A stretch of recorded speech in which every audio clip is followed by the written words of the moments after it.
What's up, everyone? It's the Nuts and Bolts Podcast, and I'm your host, the one James, here with our amazing co-hosts, Airball. Hey, guys. And Michael Kritz. What it do? I'm just gonna say it twice because I was missing this week. And we're here to give you the nuts and bolts of the standard and pioneer formats each and every week. But first, let me talk to you about the sponsor of the podcast, CoolStuffInc.com. Using code James5, you can save 5% off of anything in the store, sealed product, singles, anything you can ever need in Magic the Gathering or any other card game for that matter. They have it. Go save yourself from hard-earned money and go to CoolStuffInc.com today. Let's go into the upkeep. First off and foremost, we're going to talk about our jargon like always. Today is going to be bait. There's a couple different ways that we can talk about bait. Number one is being the verb to play a card which you expect your opponent to counter so that they will not be able to counter your next, presumably better spell. This also works with removal spells. You really want your card to get removed, so you play that one out, and then you want the one not to be removed in your hand, holding it up as the first one is a bait. Now, it can also be a noun, like I just used, a card which you play expecting it to be countered or destroyed. So the bait would be the card you expect you want to die or want to get countered. And to bait, usually sometimes you hear in the Magic community talk about baiting out your opponent. This is what they're talking about. Is there any cool little bait story that either one of you have, Airball or Michael? Airball, you probably have some. You're a blue-eye control player. Yeah, but usually it's me getting baited, right? Not the other way around. Oh my goodness. Yeah, I mean I would consider myself like a master of baiting. Oh boy. I had to say it. Anyways, I'm not like a master as in like good at it. I think I'm good at it. I am decent at it. Obviously I think the cards have to present themselves in a way that needs to show that you're baiting, and you also have to have an opponent smart enough that you think is smart enough to fall for the bait. There's like a 2 bait process there. But anyway, the 3 bait about it is that the one story I'll share is like Ledger Shredder. It doesn't really matter what format, but in like modern, when I play against a burn player, I'm like, yeah, just go ahead, bro, you're fine. Just go ahead and point that lightning bolt over to my Ledger Shredder, and then I'll either counter it or make sure that they count another spell. They cast another spell, so it pumps, and they're wasting like a whole bunch of resources to try and kill Ledger Shredder, and that's bait. Well, I guess you can bait, Airball. You can bait in the Azorius control mirror match, right? You can. I've also baited players with as blue white a couple times. I think I've spent a board wipe pretty aggressively, knowing I have another one in hand, to try to get my opponent to commit more to the board, because I know they're baiting me into playing the board wipe, and it's this cat and mouse game about who's going to blink first. Yeah, like they have one creature on board, and you're like, you kind of probably have to kill this, but you probably might not want to use your sweeper on this one creature, and then you in turn use the sweeper on the creature, and then they're like, ha, gotcha. Let's play 4 creatures after that, or 3 or whatever, and you're like, all right, here's the second one. Taste it. I'm like, taste it. My hand is actually 5 board wipes because it's blue-white control. Yeah, what else could you expect to be in that hand of yours? I actually played a win-con-less blue-white control deck on stream today, and with literally no win-cons. I guess the Wandering Emperor could be a win-con, but I just didn't care about my tokens. I made some here and there just to jump block and stuff, but I used Devious Cover-Up to counter a spell and shuffle other copies of Devious Cover-Up back into my deck, and then drew into them again with like Silver Scrutiny and Memory Deluge, and then counter my next opponent's spell with the next Devious Cover-Up to shuffle the other Devious Cover-Ups back. And it was a never-ending loop of card advantage into my deck, and so I, with the goal of decking out my opponent and making them as so miserable that they scooped before I could ever beat them. I had no win con. You truly are a masturbator. You're not supposed to say it that close together, like that's the same word or anything. You didn't, right? What do you mean? Yeah, never mind. What are you We're still on the up and up. If we're talking about that, we can also talk about Michael Kritz Embercleave under the bed. We can bring that up again. What? There's nothing to debate there. I mean, that's not up for debate. Okay, I think you got the word wrong. It's bait, not debate. Yeah, but there's still I'm debating this bait by baiting it, like removing bait. Like unbaiting. Therefore, I'm being the master of my Embercleave. baiting here. Embercleave. And yes, and Embercleave. I'm the master of the sword, master of The this. shaft. Yeah, whole we'll go with that. process. Well, we're going with that. Anyways, what are we actually talking about in this episode? I don't even know anymore. Who knows? We're Nope. talking about the Please, God. we're talking about the Brothers Get me outta War. here. Jeez, get me out of here. We're talking. All right, the podcast is over. See you guys, and that's it. See you in the top 8. No, never mind. We're talking about the Brothers War teasers for episode 9 today. For those of you who don't know, Mark Rosewater, he comes up with an article called Blogatog that talks about the upcoming set and what different things could be in the set, whether it's phrases, words, creature types, text on cards, maybe flavor text sometimes, some flavor, some lore. And he talks about the next set in an article, super brief, and we're going to go over that with you today and give us some speculations and conjectures that we think is going on with the Brothers War. Now, I have not read the Brothers War lore. Spoiler alert. I mean, I guess it's not a spoiler because I haven't read the lore. Have you guys read the lore? No. No? I haven't read the lore. I should. I'll do his homework for the next podcast. I definitely should have read the lore, but I guess that will give us a little bit of context into this. But since we haven't read the lore, it'll give us even more power to conjecture. So I have not read this specific lore though. I have picked up on the lore of like Yawgmoth, Urza, and like kind of the plane that this kind of is. So like I know things kind of generally about it only recently, but I haven't read the official WotC lore that has just come out for the set. Oh, gotcha. Okay, so I'm going to read it straight from here. What it says: Morrow's The Brothers War teaser. Before previews for the Brothers War officially began, I thought it would be fun to do another of my dual style teasers where I give tiny hints of things to come. Note that I'm only giving you partial information. So we've even seen in the past that some of these things that happen on here that he talks about is in the same card. So just using that for a little bit of context, he says, first up, here are some things you can expect. And there's a bunch of bullet points here for those of you. For those of you watching on YouTube, at the Nuts and Bolts podcast on YouTube, you can actually watch this on the screen. But for those of you listening, the first one is over 10 legendary human artificers. 10 legendary, like all of them are legendary. I didn't see the legendary part. I just read 10 human artificers and my eyeballs skipped the legendary. Like, wow. I mean, there's already really, really good human legendaries. So many human legendaries, in fact, that you can make a human legendary tribal deck of all human legendaries in standard. And there's going to be 10 more legendary human artificers. Like, wow. I mean, there's already so many amazing humans. That are legendary. There's Helena and Elena. There's Thalia. I can't even name all of them. They're both human and legendary. There's so many of them, but there's 10 more of them. I mean, could they all just like be a cycle? Probably not, because there's 10, right? Yeah. It seems like at least 5 of them are probably a cycle. But it would be weird to have 2 cycles of legendary artificers in the same set. Wait, actually, it would make sense if like 5 are for Urza and 5 are for Mishra. Yeah, perhaps. Usually these cycles are at rare, right? That's a lot of Actually, no. There's some density of the sets. There's actually some cycles that are uncommon and common. There was a cycle in like Streets of New Capenna, I think, the ones where they're like all 7 mana, and you can do like some kind of ability, like a channel ability with them, I believe, to like change your mana. And then it exiles it, and then you can cast them back again.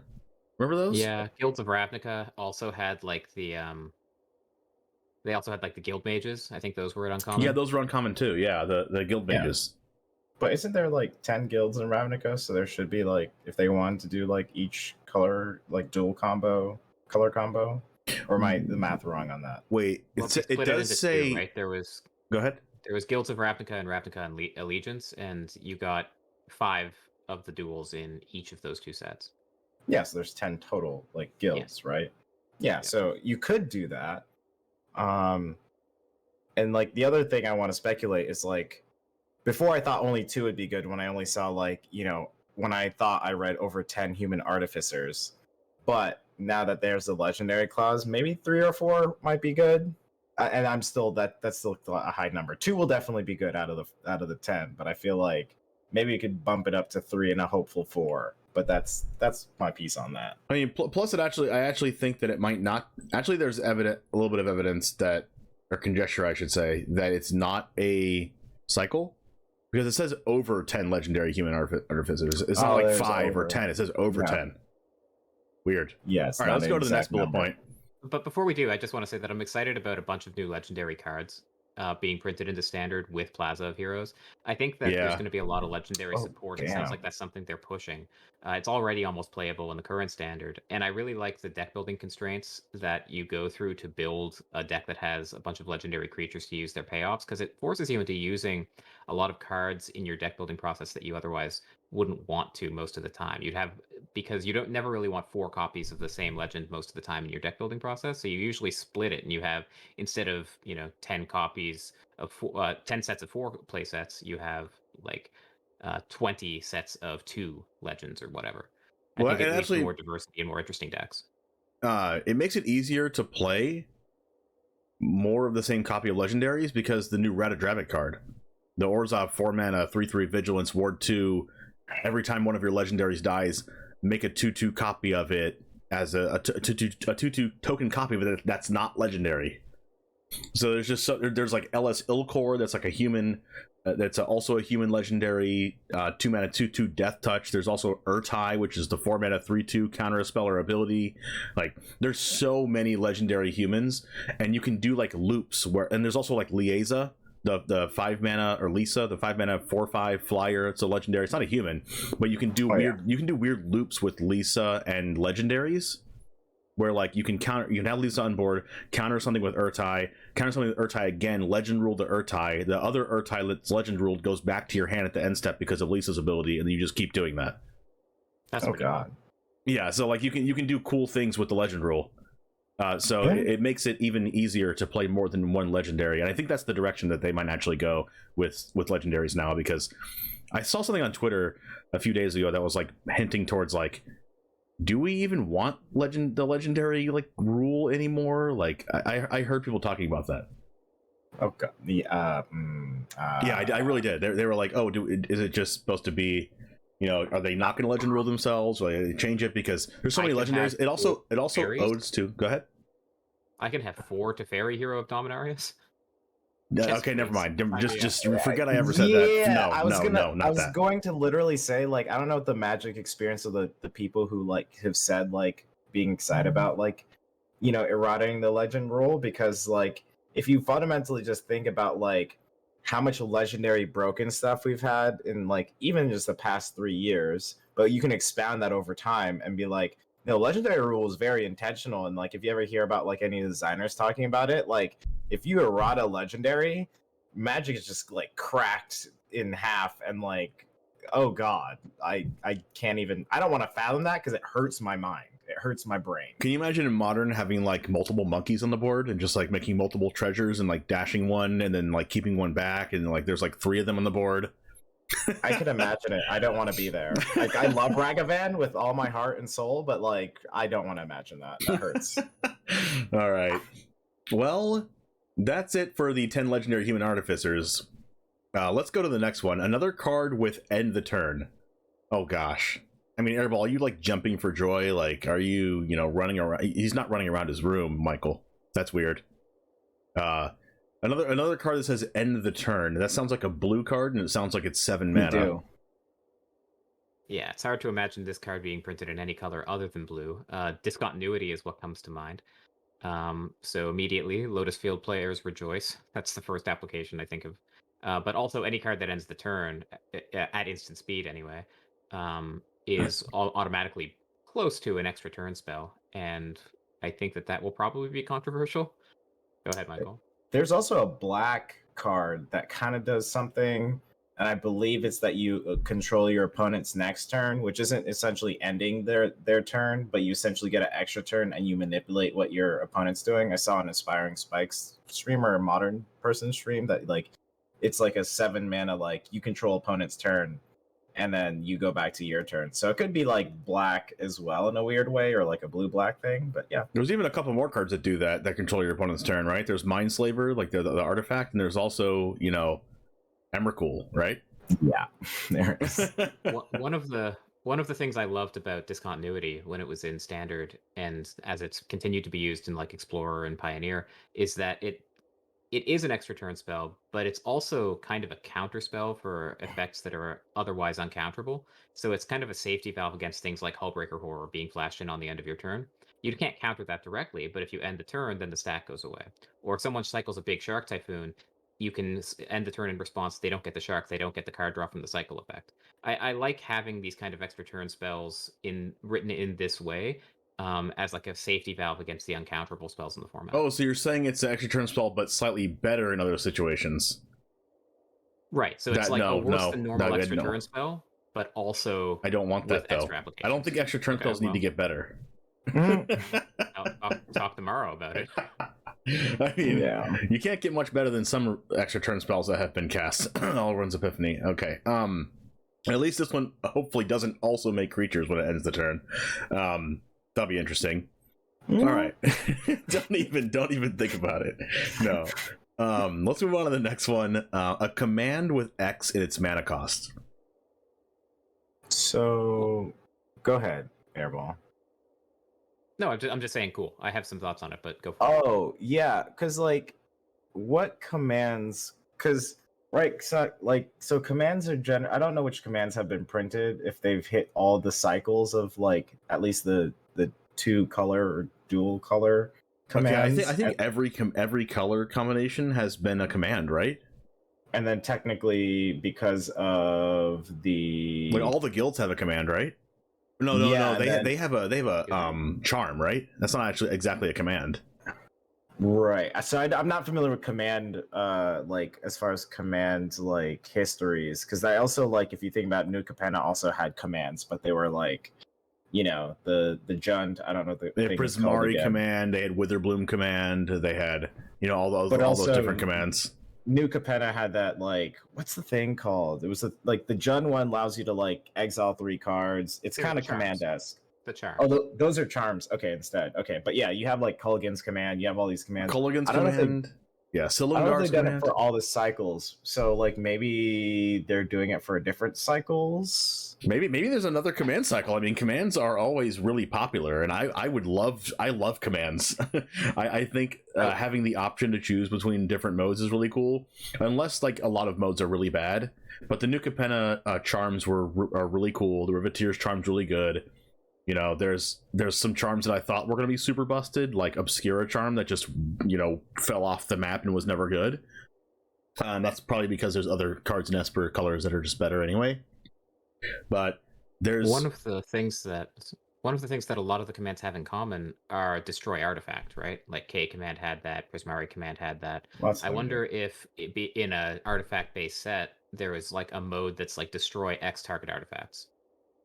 Yeah, maybe. Yeah. There's one that says like an enchantment. There's one that says like there's one in the enchantment one is I think it just says destroy target enchantment. I think that's actually the green-white command that says just enchantment and not artifact, which is interesting. And there's also one that says non-land, non-creature permanent, which is the Witherbloom command that can kill enchantments and artifacts too. I also just want to take a brief moment to go to Tinfoil Hat Land real quick. Okay, let's do it. Come with like something super chaotic, but imagine like a Phyrexian command. Like, oh my, that would never happen because it'd be like busted into eternity. But like, but imagine a Phyrexian command. Sheesh, I'm getting hot. This is Embercleave hot for me. We got to move on. Well, you gotta stick that command under your bed too. Woo! A Phyrexian command would be just like, I don't know. It would just be way too good. Like it would just have to be like 4 mana with 1 Phyrexian symbol, I guess, to make it 3 mana, but pay 2 life. It would just be like way too good. Yeah. But a command with X in its mana cost is like, oh, you know what? I just thought of something. You know those what is the black modal spell that's like discard a card for each mode you use? It's kind of like Thoughtseize, but it's not. Collective Brutality. That's it. Yep. So there's a cycle of those, but like no one ever plays them besides Collective Brutality. So this could be that right. kind of thing where choose a number of modes where X is equal to the number of modes you choose. So you could pay you could pay 2 mana for one mode, kind of or 3 mana for 2 modes, 4 mana for 3 modes. Yeah, I was thinking that would be cool with like a cryptic command kind of thing. Yeah, so that sounds like it would be pretty cool, and I wouldn't be surprised if that's something that they did. All right, let's move on to the next one. Yes. A spell that mimics an element of the effect of a creature that was originally printed with the picture of a world champion on it. Okay, I'm going to read that again because that's a freaking long sentence. A spell that mimics an element of the effect of a creature that was originally printed with the picture of a world champion on it. Okay, you guys wrap your mind around it before I do, because I still don't. So, I guess we're saying a spell, so possibly instant or sorcery is what it tells me, because it doesn't say a creature. Well, a creature's also a spell, so like... Well, but it says like a spell that mimics the element of an effect of a creature. That was like the wording on that makes me think it's not a creature. Right. Effect of a creature that was originally printed with the picture of a world champion on it. And to me, like, the only thing, like, it seems to be too obvious it was PVDDR because that just happened. But like, if it was like Javier's, like, what was his thing? It was Fervent Champion. Fervent Champion. Like, I could imagine a Fervent Champion type of effect where it's like equip costs are lessened for every like attacking creature, or like something like he was like allowed to equip things for 1 or something. It was 0 actually, right? Yeah, or 0. So like maybe there's a spell that says like you can equip things that you want for 0 for this turn or something. It's like 2 or 3 mana, which is still scary as hell. Like knowing what kind of artifacts exist, like you can probably do some potentially busts if that's the effect that we're looking for. But this is just highlighting Javier's card. I don't know what other world champion cards there have been. I mean, there is, speaking of that's actually something I talked about in my Discord and on stream when I was going over this, is that when I was someone was asking about this specific thing, and I mentioned Fervent Champion as something that might be an element of effect that a creature with a world champion on it would have, that could be as a part of a card in the new set. And it makes me think about the reconfigure cards that are still in standard, that it would go with this, because there's Lizard Blades that's still there, there's like Rabbit Battery that's still there, there's like the 2 mana white card that exiles cards out of the opponent's graveyard that's still in standard, and it lets those cards reconfigure for 0 if it did have that ability. So that's like really cool. That's wild. And it also works with artifacts, so I think that would be pretty cool. What other world champion cards are there? The first one that came to mind for me after Paulo, which I don't think it is Ranger Captain of Eos. I forget who was on that arc, but I vaguely remember it being a world champion. And it does seem like the kind of spell, like something that could be turned easily into a spell, right? A lot of creature effects would be better suited on enchantments rather than instants or sorceries. But Ranger Captain could just like tutor 2 1-drops from your deck. And that seems like something that would be in line with, low to the ground artifacty kind of things. And you can imagine fetching something like Death Shadow with that, or fetching like Shivan Devastator or something in standard. Yeah. That'd be pretty cool. I have an idea. Okay.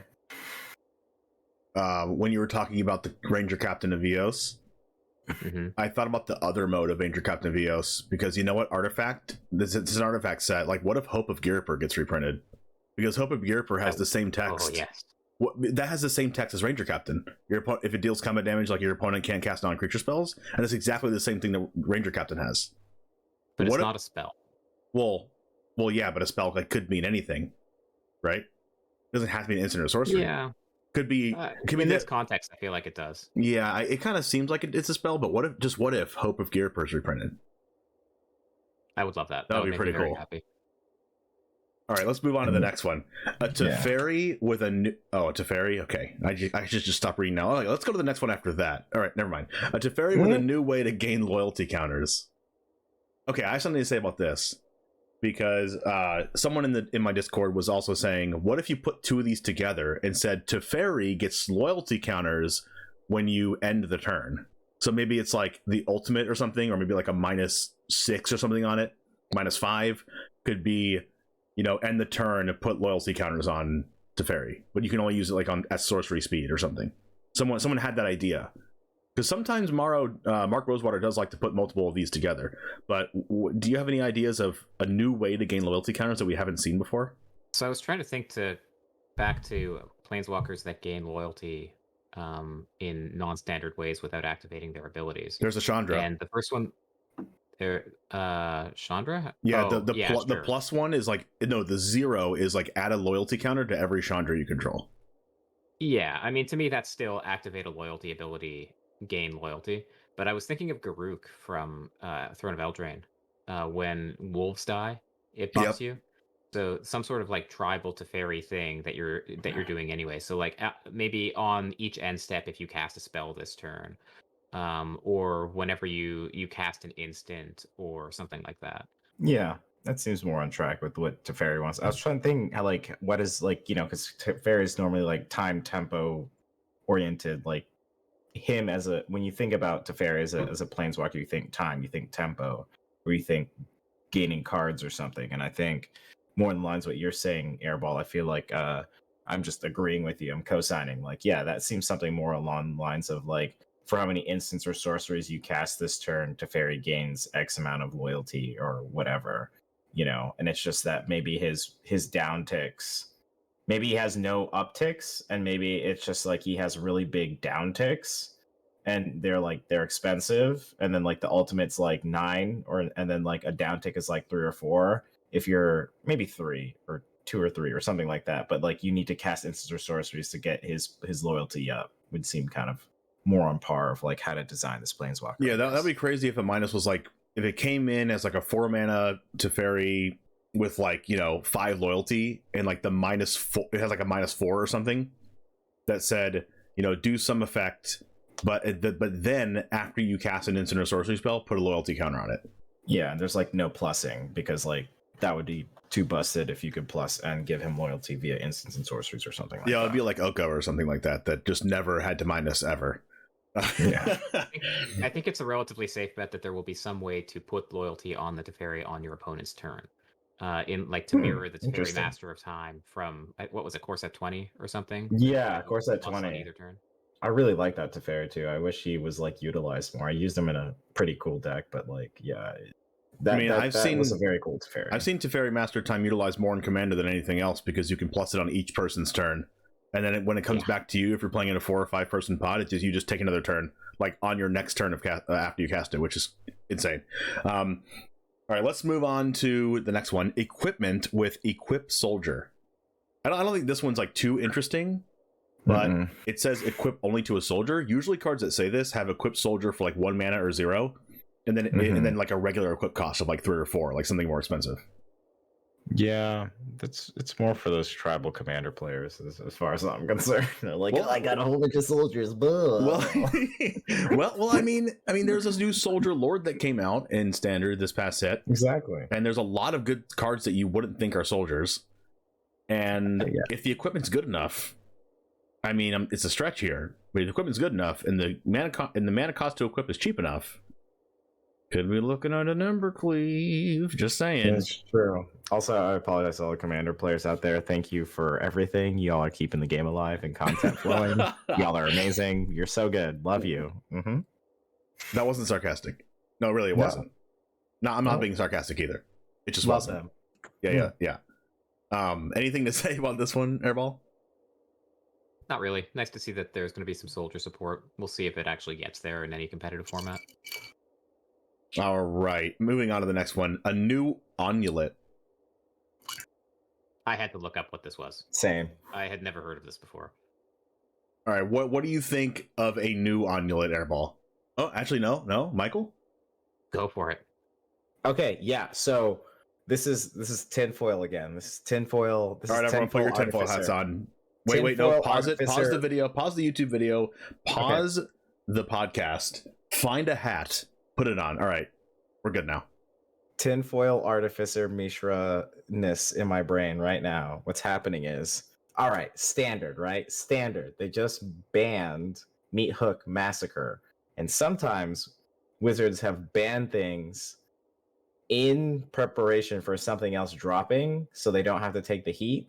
And so my thought is the opposite of an onulet as far as gaining life, like you drain. And maybe they thought that effect in tandem with Meat Hook Massacre would completely obliterate the format because of drain effects. So I'm thinking, and that lines up kind of with Mishra's story. Why would you print something like, it says something like a new onulet, and the onulet is gain 2. So why don't you do something like there's Mishra involved, there's Phyrexians involved.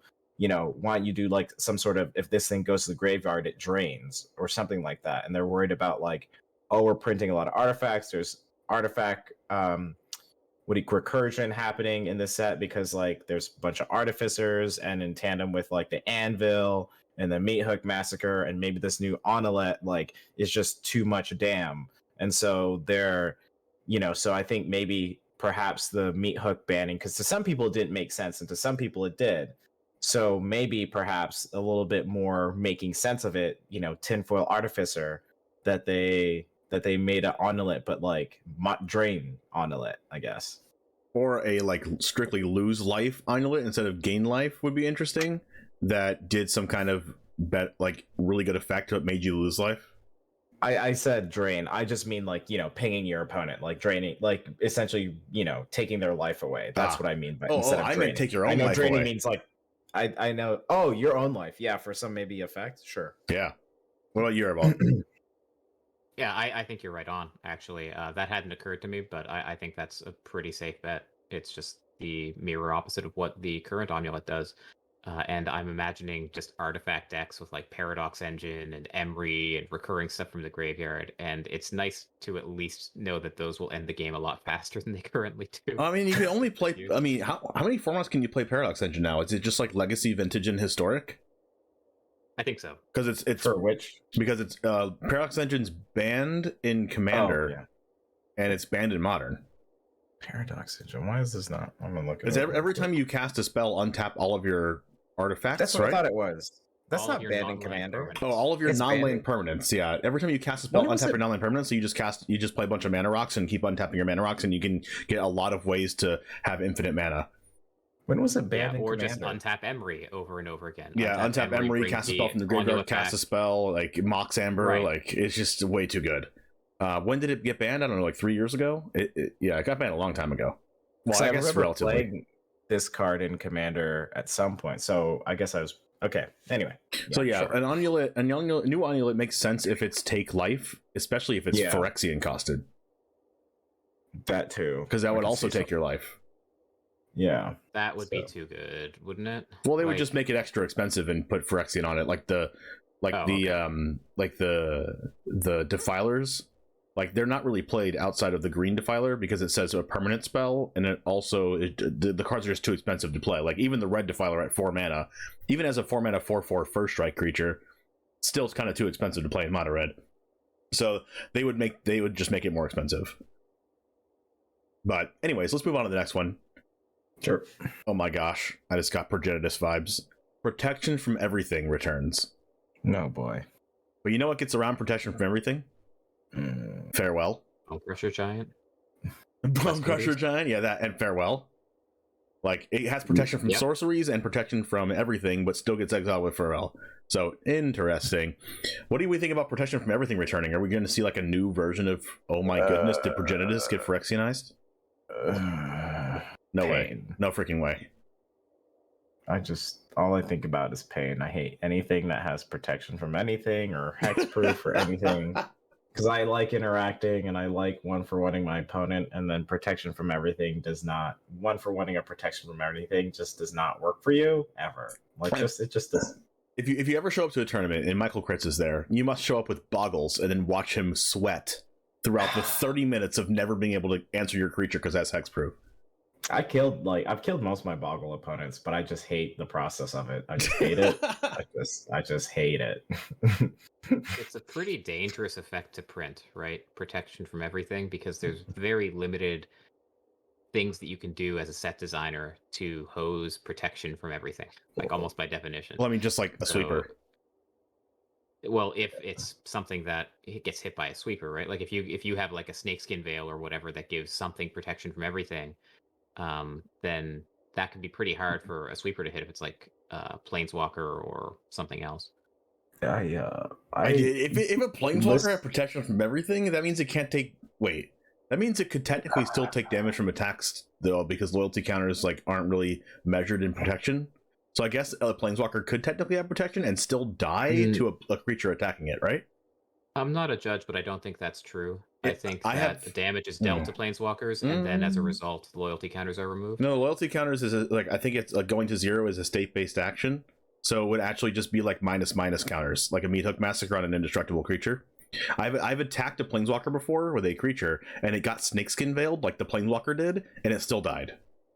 How did the planeswalker get snakeskin veiled? Because snakeskin veil says target permanent. Does it really? Yeah, it does. You can target lands with it.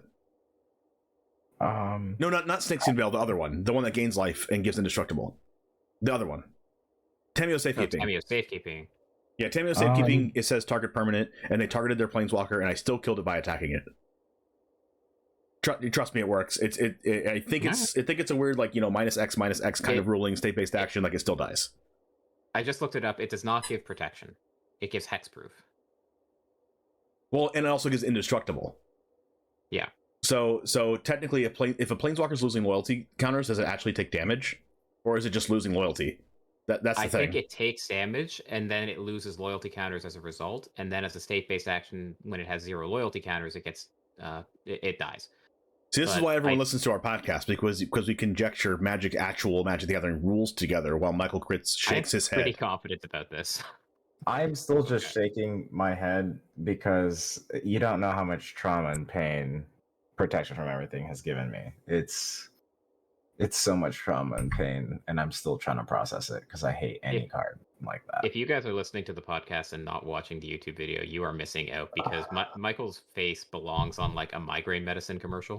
Yeah, that's true. It really fucking does. I can't. It hurt. There's nothing that causes more pain in Magic than just some smirky little punk on the other side of the table, like, I have protection from everything. You like one for winning me. Wait, hold on. I want to see you two play in a match against each other with Michael playing Rakdos and you Airball playing Blue Light Control, and just watch Michael go, counter my spell, silly little punk.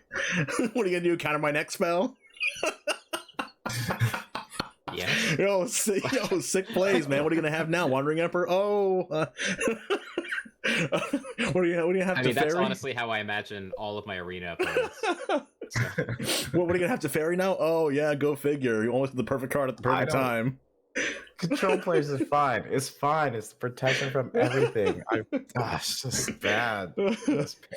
That's funny. All right, well that was a fun segment there. Okay, let's go on to the next one because we have a little bit more left to go. A white creature that taps to let you and an opponent draw a card. Okay, my first thing about this is why do all the white cards say both players draw a card besides like literally wedding announcement? Like why is there cards like Divine Gambit that just do things for both players and it's unplayable? Like wasn't there also a card that was printed fairly recently that drew you and your opponent like 2 cards? Why do cards that white has keep doing this? And they're just trying to make it work, and it's just I don't know. I don't understand. There's people who are very smart who make the James of Magic. Did you just say the James of Magic? The James of Magic. And so I don't like. Maybe there is something that they're trying to figure out, a formula they're trying to figure out of like what is the floor and ceiling of a perfect you draw a card and your opponent draws a card that is worth playing. And I don't know if they'll ever get there because card advantage is one of the biggest aspects of Magic, and letting your opponent, because you let your opponent draw a card. So like the reason why I'm just gonna break it super quick. The reason why this is bad, you spent your mana so that you can draw a card and you play this creature, right? Well, you've given your opponent a card and options, and they have not yet spent their mana because their turn is coming up. So it's just inherently usually bad because you've given your opponent so much flexibility for drawing a card, and they also have access to all their mana, where you have invested your mana to draw yourself a card and give a free card to your opponent. So you've essentially spent mana to give your opponent a card, which is just generally just bad. So right. Outside of a card like Urtai Resurrected in Standard right now, the 4 mana blue black flash creature that says counter a That's spell or true. ability, then they draw a card. If you counter their spell, right, or destroy their permanent, they draw a card. But usually they've already used their mana, so you don't like. It's bad for them to draw a card, but you've countered the spell. They've already used their mana. Then it goes to your turn, which is a lot better than what you said. Right. Yeah. So that's why a card like Urtai will be really good, whereas a card like this is usually bad. But you never know. It could say both players draw a card, give this like 5+1/+1 counters. It probably won't. But it's something that's like really that good. Like, how good would a card have to be to give you and your opponent a draw and still be like really good? For white flash, I will stop there because I don't want to like overspeak in this topic. But if it has flash, maybe, and it's a good creature, but maybe It does say it taps though.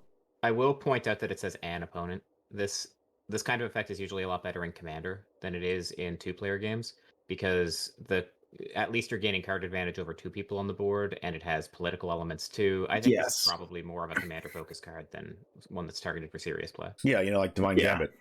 All right. The next one is 1 colored artifact. This makes me think like it's a vehicle, or maybe it's like an Emery type card.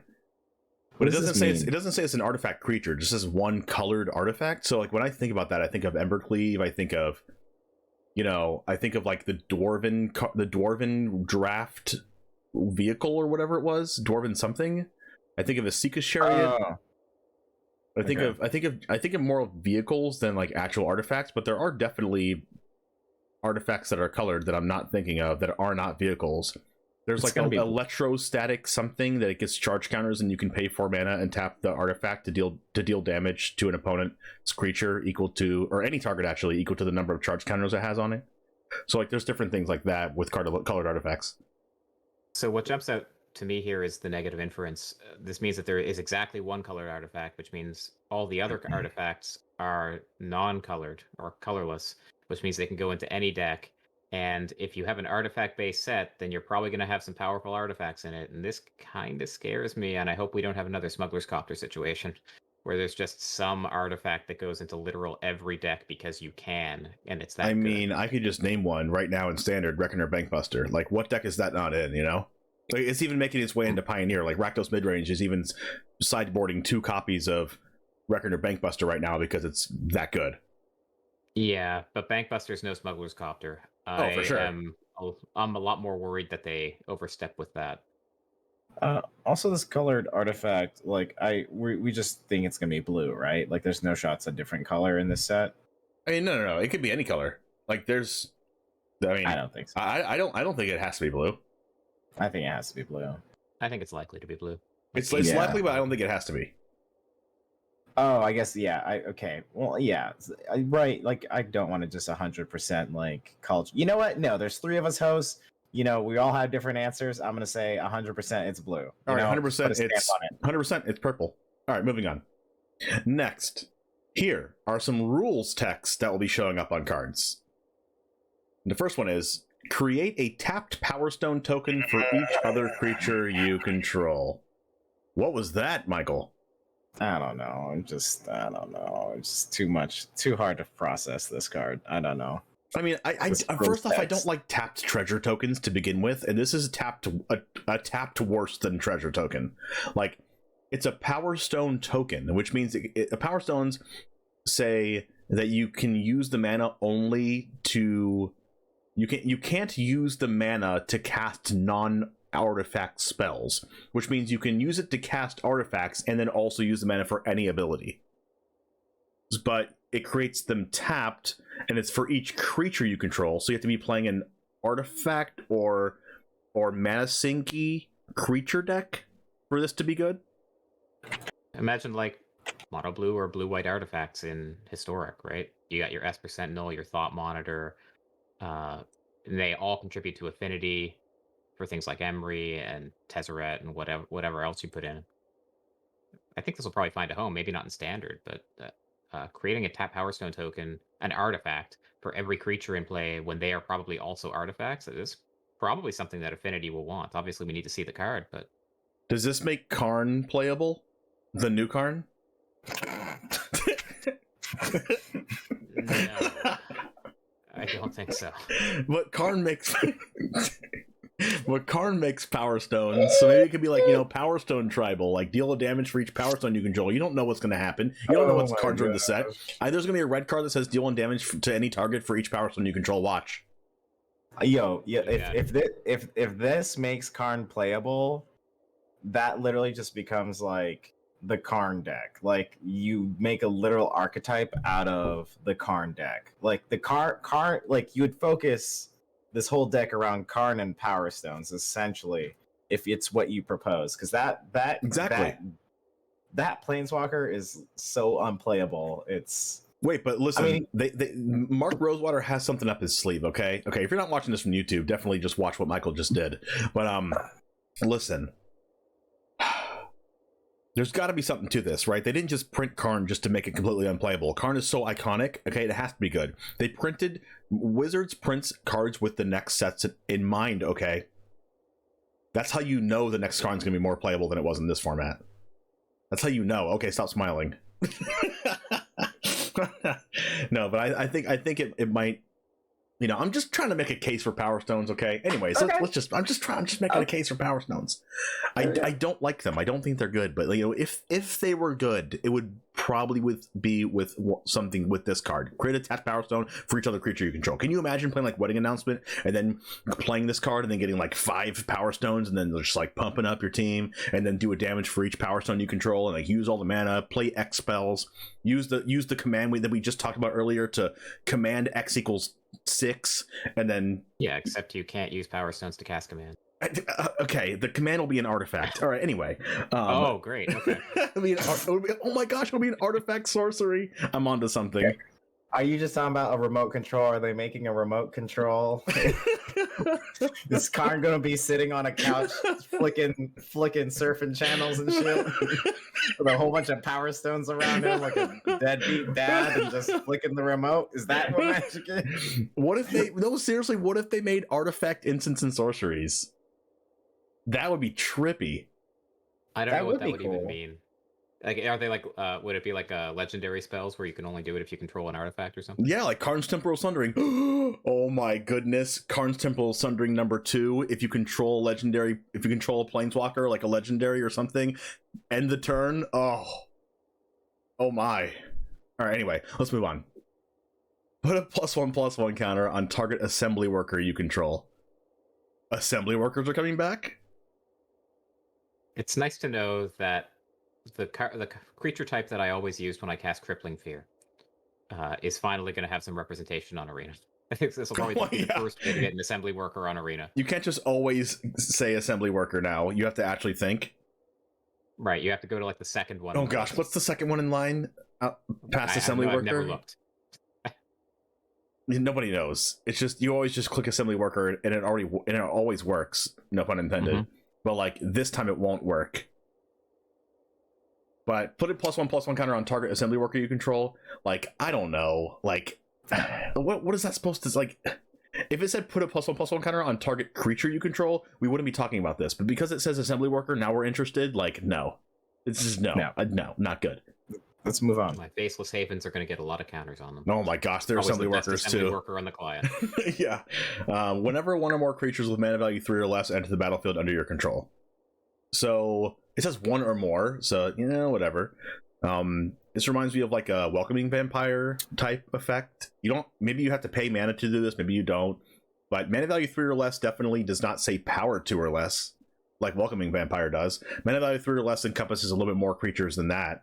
So what do you think about these type of abilities? I tend to like them. They're like a little bit more build aroundy, and it makes it you think about your deck choices. So I think I kind of like it. Yeah, it probably means that tokens are going to get a buff. Yeah, that's what I'll say too. Because like the challenge is you're playing a 3-drop on turn 3, and then on turn 4, instead of playing a 4-mana, like straight up 4-mana card, you're gonna play like maybe a 3 and a 1 or a 2 and a 2. Or like a couple or 2 1s, but like, are you really doing something powerful with your deck? And I'm framing this within standard.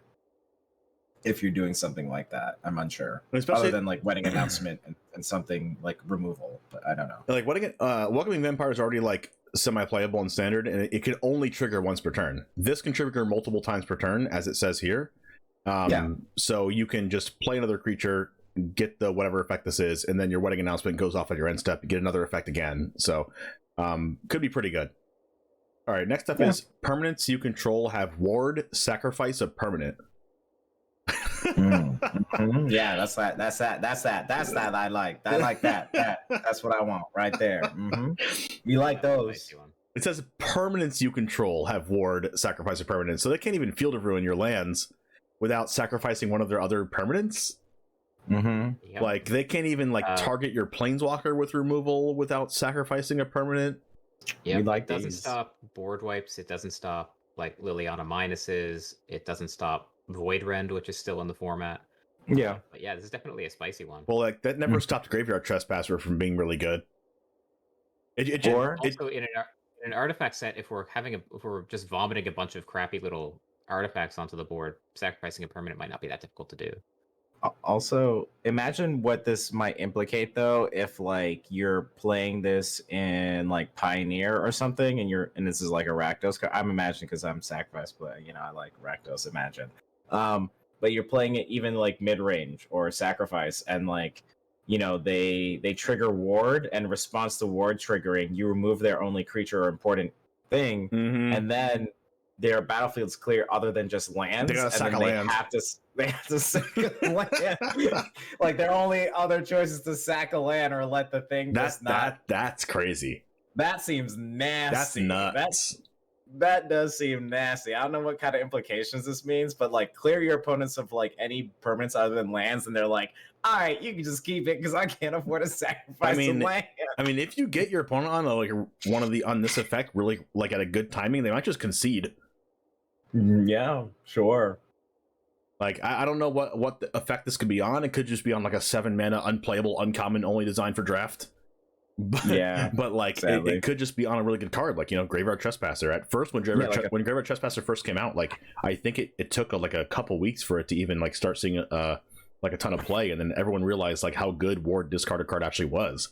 So if you're not creating a bunch of blood tokens and treasure tokens and Power Stone tokens. You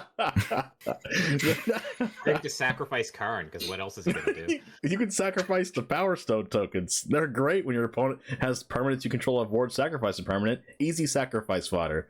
All right. Whenever you cast an artifact spell with mana value 6 or greater. Okay, that should just say once per turn when you cast it. Like whenever you cast it, like you're not going to do more than one per turn, like probably, unless you have Power Stone tokens. That's mana value, right? So you think back to the formats where there's things with affinity. You could get artifacts cast pretty cheaply. I mean, if you have a bunch of Power Stone tokens, right? Yeah, you can do it. Power Stone, you do affinity. Actually, if affinity is a thing in this set with Power Stone tokens, then we're maybe talking something. Then Karn is playable. Okay. It's like the deck will be called Karn Affinity. I'm putting on the tinfoil Karn hat on. It's going to be called Karnfinity. Yeah, your tinfoil hat has gotten a big workout this podcast. Tinfoil. Well, you're reading these. Wouldn't take it off. You're just reading these articles and supposed to glean info from like these cryptic things. So like tinfoil's coming on. I'm not a tinfoil person in real life whatsoever, but like content, maybe. But podcast happens and you're live and tinfoil hat goes on your head. Yeah. So if there's affinity plus this thing, we're talking. But like, how many 6 drop? Like, think about standards past. Like, which standard decks had more than like 4 6 mana cards in it? More than 6 value and higher had more than 4 of those in their deck. Wait. Hold on. I have an idea. You know what artifact is mana value 6? The blue Gearhulk. Oh, Torrential Gearhulk. Yeah, sure. Torrential Gearhulk is 6 mana value as an artifact. Yes. Yeah. Let's see. Mono green in Pioneer has 6 mana artifacts that they can get from Karn Great Crater. There's Great Henge. There's Embercleave. There's the other 6 mana artifacts. I don't think there's like a lot of other ones. Bootlegger Stash comes to mind, but like no one plays that. Artifacts of mana value 6 or greater just like don't happen, right? I guess there's Mirror Shell Crab. I guess there's Meteor Golem. There's some cards I can think of. Sure. One of the nice things about this text too is that it's on cast.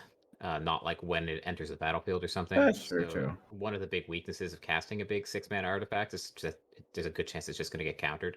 Yeah. But if it's on like some 1-drop creature or whatever that has this text, then it could be like an Edgewalling Keeper for artifacts. Yep. Oh, I actually do think Mirror Shell Crab gets better if this is an all artifact set. If you get a payoff for having a lot of artifacts, Mirror Shell Crab is a counter target spell or counter target activated or triggered ability unless its controller pays 3 as a channel ability, and then it's also like a 7-mana like 5/7 hexproof or something like that, or like ward 4 or something crazy. But it's just a really big artifact. So if you can get value out of having an artifact already there that you can eventually cast when you have this card on the board, that can get you a lot of value, maybe that's something that you could be playing. Anyways, let's go to the next one. For each card type among non-creature spells you've cast this turn. Okay, so this is a cool deck building thing, right? Because you can be like, okay, how many non-creature spells can I do that are all different? Like, I have an instant, a sorcery, and a planeswalker, and an artifact, and an enchantment. So, like, how many of those can I cast in a turn to trigger this supposedly really powerful or build-around card? So artifact creatures immediate... Oh, no, they don't. I was going to say they immediately count for 2, but they don't, because it's non-creature spells. Mm-hmm. Is there only 5? Because, like, what? There's normally 7... So there's 7 types, right, in Magic? Because there's... I forget the tribal spell thing, but there's 7 types, right? Yeah. So in Magic, so now you remove 2 from that equation because you're not counting artifacts and you're not. No, we're counting artifacts. Non-creature. It's a card type of a non-creature spell. We're not counting creatures, and we're not going to be counting unless they're coming up with tribal spells again, which I doubt. So like, there's only 5 types that you can do essentially. Yeah. Right? So it's planeswalker, artifact, instant, sorcery, enchantment. Yeah, it's 5. Yeah. So it's like a cool Delirium-esque build around where it's like, how many different things can I play in my deck and have it all cohesively work together? Yeah, this feels very close to more something that you want to play maybe in a mid-range. So like maybe it's something good for Esper mid-range if it's like within those colors. Because I think it would be. Do you have each type in the Esper mid-range? No, you don't. You have like instant sorcery artifact, but you don't have like many enchantments outside Wedding Announcement, but you can make it work. You can play you could play Wandering Emperor as a planeswalker, Wedding Announcement as an enchantment, artifact, Reckoner Bank Buster or treasure tokens or bloods, or not bloods, but treasure tokens. I don't know how you'd make treasure tokens in Esper actually, so it's probably just Reckoner Bank Buster.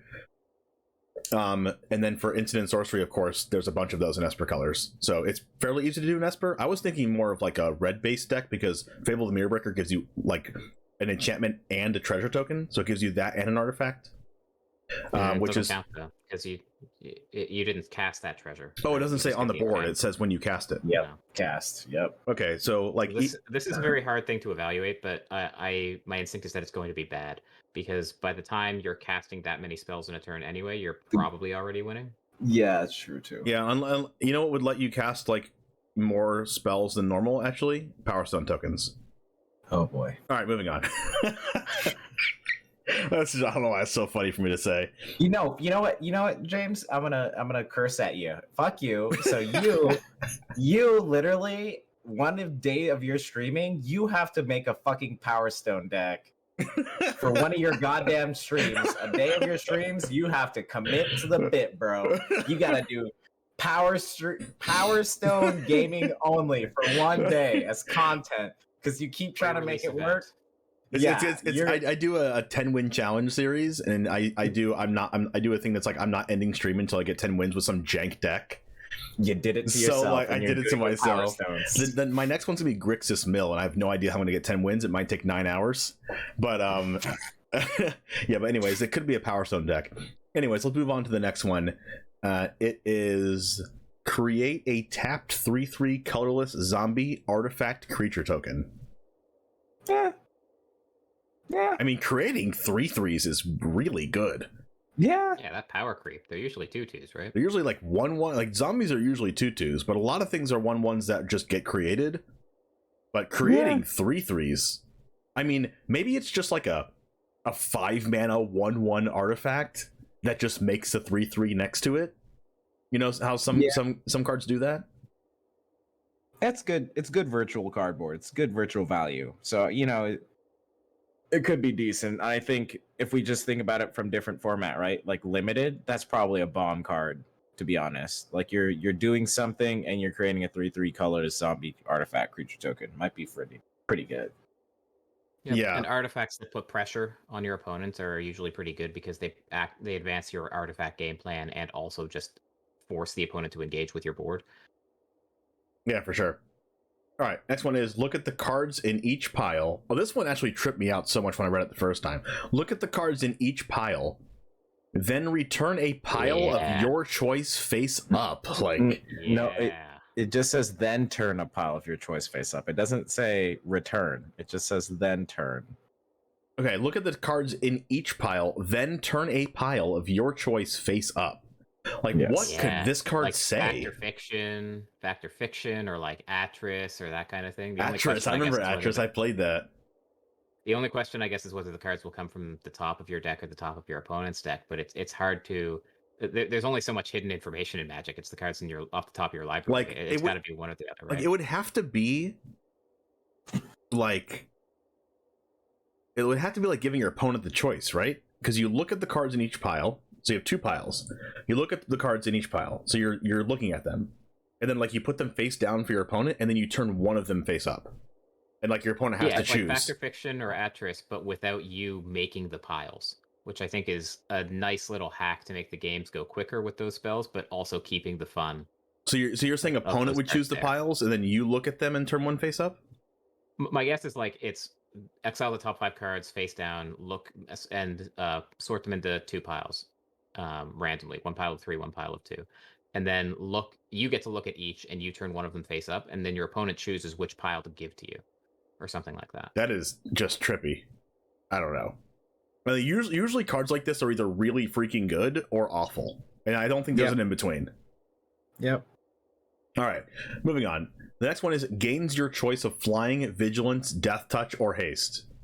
I've seen a card like this before. It was like a 3-mana 4/5, and no, it wasn't 3-mana 4/5. Whatever it was, 4-mana 3/3. It was something like that. It was a creature that it had your choice of putting a death touch counter, menace counter, or lifelink counter. I think it was from like Ikoria or something. It was a black creature that let you do this, but it wasn't very good because the rate wasn't as good on it. But if the rate is good on a card like this, that's broken. You know, haste is such an important word there. Giving things haste is one of the most powerful things you can do. I mean, coming from a control player. Yeah. What happens if this is on artifact that you tap and these things happen? Oh, like tap this artifact, a creature of your choice gains your choice of flying, vigilance, death touch, or haste. Like something 4 mana, then these abilities, because that would seem balanced, or it's broken. It's like, oh no, that would be really good, because you could like make a random 1/1, and then your opponent can never attack into your 1/1 because you instant speed with your artifact. You can just give it death touch like whenever you want. Right. So that's what I'm thinking. It's like 3 mana would seem super broken, but 4 would probably balance it just enough. But like this is an artifact set. So what happens if, because it's like Phyrexia stuff are happening with Mishra and stuff like that. So what happens if it's something where it's like a tap this artifact, something you can give a creature these choices at like any given moment. Yeah. That would seem really like kind of along par of what power and stuff you want to be doing, and kind of would line up with lore maybe in a way. Like this looks like it might be like a red, black, blue, like a Grixis card that can give haste and death touch and flying or vigilance, because usually that's like a blue thing. Or maybe it's like red, black, white to give flying, vigilance, death touch, or haste. But there's a couple of cards that are currently in standard that do this, right? There's the 5-mana Elspeth Resplendent that you can either choose the choice of flying, vigilance, lifelink, or first strike, and put a +1/+1 on it with the +1 of Elspeth Resplendent. You can also do something like this with an older card, the old what's it called? The 3-mana Planeswalker Gideon Blackblade, that you can +1 to give something vigilance, indestructible, or like something like that. So usually those cards have been pretty good and playable. So we'll see if the rate on this one is playable enough. But usually this effect's pretty good. Let's see. Whenever you cast a beast or bird creature spell. Okay, beast and bird tribal 10-win challenge, right? Yep, go for it. Why are you shaking? Yeah. Why are you shaking your head, Michael? You don't believe in the bird beasts? No. Also, like, I don't know. This doesn't entertain me in whatsoever in any way. Like, this does seem like something that would entertain perhaps Airball in the sense of like birds are typically blue. Beasts, But beasts, beasts though. can be white too. Beasts can be white. I think beasts can be white because there's cat beasts. Some and there's I think there's other beasts that have existed that were like a hybrid of another thing, but were white. So like Hydroid Crisis was a beast. Oh yeah, Hydroid Crisis was a beast. I think beasts are usually green. I mean, wasn't Hydroid Crisis like everything though? It might as well have said shapeshifter. It was a jellyfish Hydra beast. It, might as- it should be just like a human. Also, it could be everything. It could be a bird or a plane too. But the beast or bird is really interesting. Like, why would you like distinguish just these I don't creature know. types in a card? I don't think I've ever seen a card that just distinguished two different creature types like that were very specific like this. I don't know, but it's probably some kind of green card that's really good whenever you cast a beast or bird creature spell. It's like whenever you cast, it's like a blue-green creature that says like whenever you cast a beast or bird creature spell, like copy it, which would be pretty cool. It's Anyway, for the birds, for the beasts. finally, here are some creature type lines in the set. First one is Artifact Creature Ape. We're going to have an Artifact Ape. Kind of cool. What do you guys think of an Artifact Ape? It's hilarious. Move on. Heard of- Creature Mole Horror. I Oh, like God. the thought of this. I like the thought of it. A mole horror? I can't even picture that. Oh, I can. That weird. Next, Phyrexian Worm. Artifact Creature Phyrexian Worm. We already know what this one is, right? Worm Coil Engine? If it's a reprint, it might be something else. Like, don't but yeah, I we guess you can already reprint it. definitely know for sure that Phyrexian that Worm Coil Engine is in the set? Do we? I actually don't know. I'm pretty sure that Phyrexian and I keep saying Phyrexian Engine, Worm Coil Engine was spoiled to be in the set, but I'm not 100% sure on that. Don't quote me on it, but if it is, that's what it would be. Artifact Creature Phyrexian Worm, right? Unless it's something else. If Worm Coil Engine is Phyrexian, and I know it was printed back in like New Phyrexia anyway, so maybe it is. Anyway, Creature Phyrexian Human Assassin. Ooh, we like those. I don't know what Urtai is. Maybe it's a Phyrexian Human Advisor or something, but I think Urtai is very similar to this creature type. But Phyrexian Human Assassin seems like it would be like a mono black card or black white or blue black. Yeah. Yeah. Creature Minotaur Barbarian. Sounds like a haste creature, Airball. Probably. Minotaur Barbarian? Wait, don't Minotaurs have specific abilities, or is that something else? What's the creature type in Magic that you always have to cast while discarding a card? Is that a Minotaur? In Magic? Or it's definitely something. Like there's something that you cast. There's a creature type that you cast it, and it always has the effect that you have to discard a card to cast it, and it's usually like super overstated, like a 3-mana 5/6. All right, moving on. Elf Druid Soldier, which would go with Soldier Tribal, of course. We have the Soldier card. We have the Soldier equipment that we already went over. Sounds interesting. Some Soldier support. Hopefully it's good. Next one is Creature Human Artificer Scout. Oh, the scout that is near and dear to my heart is Golos, Band and Commander, but rip Golos. Anyway, Human Artificer Scout might be one of the legendary ones, because there's a legendary Human Artificer that's over 10 of them. We know it's not actually, because the rest of the spoiler explicitly says legendary creature for the legendary. one. Oh, that's true. All right, But yeah, Human Artificer Scout could be strong. So yeah, I'd keep an eye on it. all right. There's 3 more to go over. Legendary creature Human Wizard Advisor. Okay. Cool. We're advisors. Next up, legendary creature Elf Druid Scout. Probably green. I'm scared because Pioneer. Next up, and this is the last one, legendary creature Human Artificer Advisor. So this is one of the Human Artificers that is legendary. One of the over 10, it says, is a Human Artificer Advisor.